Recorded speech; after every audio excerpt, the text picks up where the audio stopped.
ST महामंडळ भरती 2026 महाराष्ट्र। नमस्कार विद्यार्थी मित्रांनो, तुमच्यासाठी अतिशय आनंदाची बातमी घेऊन आलाय।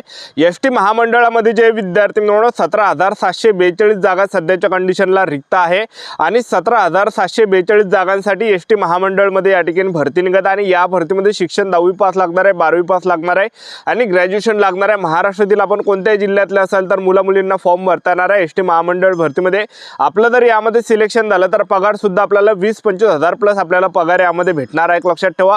आणि एसटी महामंडळ भरतीमध्ये महाराष्ट्रातील आपण कोणत्याही जिल्ह्यातले असाल तर मुला मुलींना फॉर्म भरता येणार आहे आणि एसटी महामंडळ भरती संदर्भात अपडेट सुद्धा आले, ते अपडेट मी तुम्हाला या व्हिडिओच्या माध्यमातून दाखवणार आहे।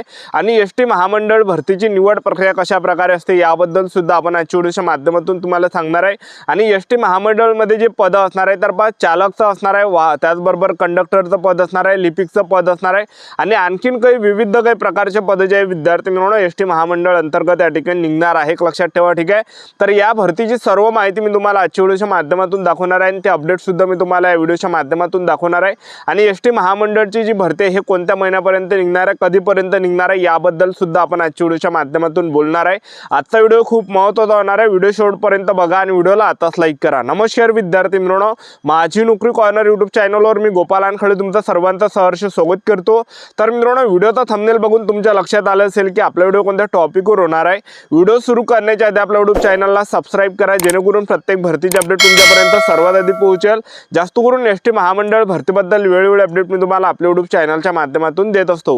व्हिडिओ सुरू करण्याच्या अगोदर सर्वांना एक रिक्वेस्ट आहे, तुम्ही आपला व्हिडिओ कोणत्या जिल्ह्यातून पाहून राहिला नक्की कमेंट बॉक्समध्ये सांगा, जेणेकरून मला सुद्धा अंदाज लागणार आहे की आपला व्हिडिओ कोणकोणत्या जिल्ह्यापर्यंत पोहोचतो। तर पहा विद्यार्थी मित्रांनो, एसटी महामंडळामध्ये जर आपण या ठिकाणी पाहिलं सध्याच्या कंडिशनला जर आपण पाहिलं 17,742 जागा सध्याच्या कंडिशनला एसटी महामंडळ या भरतीमध्ये जागा रिक्त आहे, लक्षात ठेवा।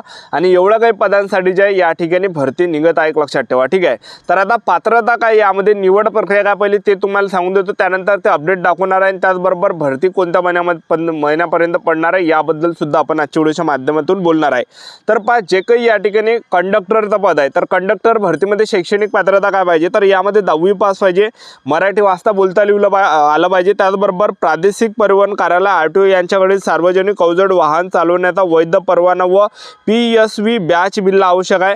त्याचबरोबर प्रादेशिक परिवहन कार्यालय आरटीओ यांच्याकडील वाहकाचा वैध परवाना व बॅच बिलला नियुक्तीपूर्वी सादर करणे आवश्यक आहे। तर एवढं काही जे विद्यार्थी मित्रांनो यामध्ये लागते, लक्षात ठेवा। त्यानंतर उंची यामध्ये 160 सेंटीमीटर आपली उंची या ठिकाणी असली पाहिजे, ठीक आहे। तर एवढी काही यामध्ये उंची मागितली आहे, लक्षात ठेवा, ठीक आहे। आणि वयोमर्यादा जर आपण विचार केला तर जवळपास या ठिकाणी अगोदर 24 ते 38 वर्षापर्यंत 24 ते 45 वर्षापर्यंत वयोमर्यादा होती, तर आता जे विद्यार्थी मित्रांनो 18 ते 38 किंवा 18 ते 45 वर्षापर्यंत सुद्धा वयोमर्यादा होण्याचे पुरेपुरे चान्सेस आहेत, लक्षात ठेवा, ठीक आहे।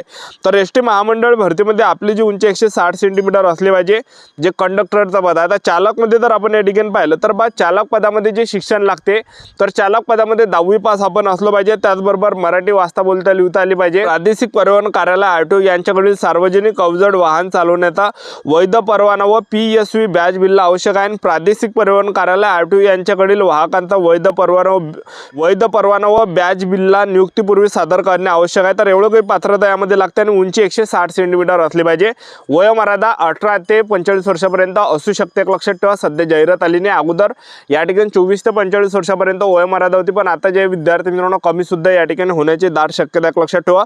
आणि अगोदर जो पगार या ठिकाणी भेटत होता 4,000 ते 15,000पर्यंत पगार भेटत होता कंडक्टर आणि चालक पदामध्ये, तर आता जो पगार आपल्याला भेटणार आहे जवळपास 20 ते 25 हजार प्लस पगार आपल्याला या ठिकाणी भेटणार आहे, लक्षात ठेवा।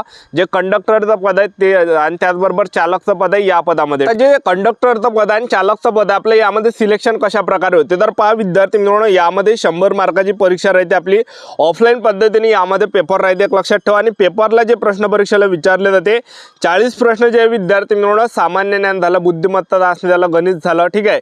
तर जो काही सिलेबस आहे तर त्या सिलेबसवर जे विद्यार्थी मित्रांनो या ठिकाणी 40 प्रश्न परीक्षेला विचारले जाते आणि वाहन चालवण्याच्या रिलेटेड 60 प्रश्न परीक्षेला विचारले जाते। अशा प्रकारे 100 मार्काचा हा पेपर राहते आणि कट ऑफ जे विद्यार्थी मित्रांनो तो जाते 100 पैकी आपल्याला 35 जर मार्क भेटले तर आपण या ठिकाणी पेपर पास राहतो आणि आपल्याला या ठिकाणी आपलं सिलेक्शन त्या ठिकाणी होते।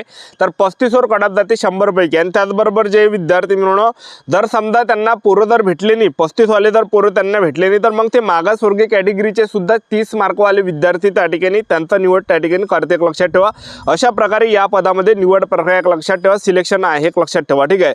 त्यानंतर जर आपण पाहिलं तर लिपिकचं पद आहे, तर लिपिक पदामध्ये जे वयोमर्यादा हे जवळपास या ठिकाणी 18 ते 45 वर्षापर्यंत असू शकते आणि पगार जो भेटणार आहे लिपिक पदामध्ये 4,700 ते 15,630 रुपये आपल्याला पगार यामध्ये भेटणार आहे। आणि यामध्ये जे आहे शैक्षणिक पात्रता, तर आपलं यामध्ये ग्रॅज्युएशन असलं पाहिजे। लिपिक पदामध्ये ग्रॅज्युएशन महिला उमेदवार आणि पुरुष उमेदवारांना यामध्ये जे विद्यार्थी मिळवणं कोणताही या ठिकाणी वाहन चालवण्याचा परवाना लागत नाही, बॅच बिलला यामध्ये लागत नाही। यामध्ये जे लिपिकचं पद आहे ग्रॅज्युएशन तुमचं झालं पाहिजे आणि त्याचबरोबर आपली टायपिंग असली पाहिजे। 30 शब्द प्रति मिनिट हे आपली मराठी टायपिंग असली पाहिजे आणि 40 शब्द प्रति मिनिट हे आपली इंग्रजी टायपिंग असली पाहिजे, एवढं काही पात्रता। आणि या पदामध्ये जे आपलं सिलेक्शन होणार आहे पेपरच्या बेसवर, तर यामध्ये आपला काय होते पेपर होते 100 मार्काचा पेपर राहते, ज्यामध्ये मराठी व्याकरणचे 25 प्रश्न, इंग्रजी ग्रामरचे 25 प्रश्न, सामान्य ज्ञानचे 25 प्रश्न, गणिताचे 25 प्रश्न, टोटल 100 प्रश्न परीक्षेला विचारले जाते आणि 1.5 घंट्याचा पेपरसाठी जे विद्यार्थी मिळवणं टाइम आपल्याला भेटते एक लक्षात ठेवा, ठीक आहे। तर अशा प्रकारे यामध्ये आहे आणि पगार सुद्धा यामध्ये 4,000 ते 15,000च्या दरम्यान भेटते। पण आता यामध्ये पगार जो भेटणार आहे 20-25 हजाराच्या पुढे आपल्याला पगार या ठिकाणी भेटणार आहे, कारण की पगार आता या ठिकाणी वाढलेला आहे। अगोदर 4,500 ते 15,000 पगार राहता, पण यावर्षी पगार जास्त भेटणार आहे, कारण की दरवर्षी जे पगार वाढत असते।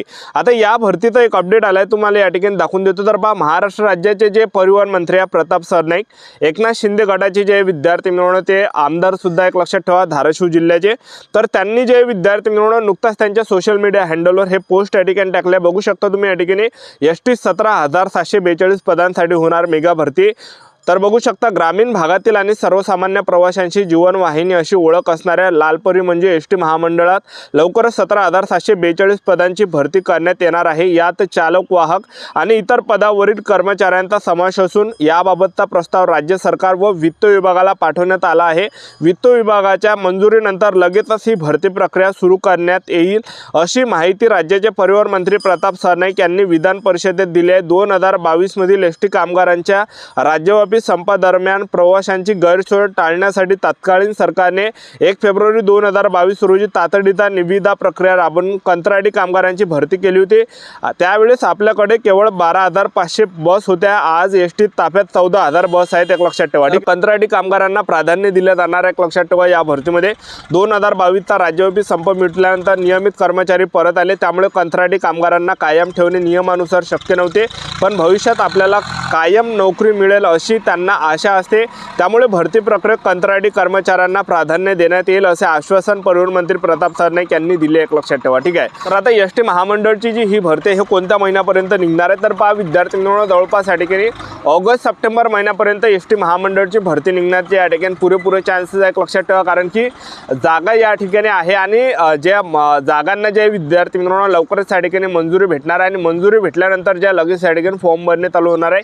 तर जवळपास ऑगस्ट, सप्टेंबर, ऑक्टोबर ह्या 3 महिन्याच्या आसपास या ठिकाणी भरती निघण्याचे दाट शक्यता। आपल्या यूट्यूब चॅनल सबस्क्राईब करून ठेवा, वेळोवेळी अपडेट देत राहणार। आजच्यासाठी थांबतो, व्हिडिओ नेक्स्ट व्हिडिओमध्ये। जय हिंद।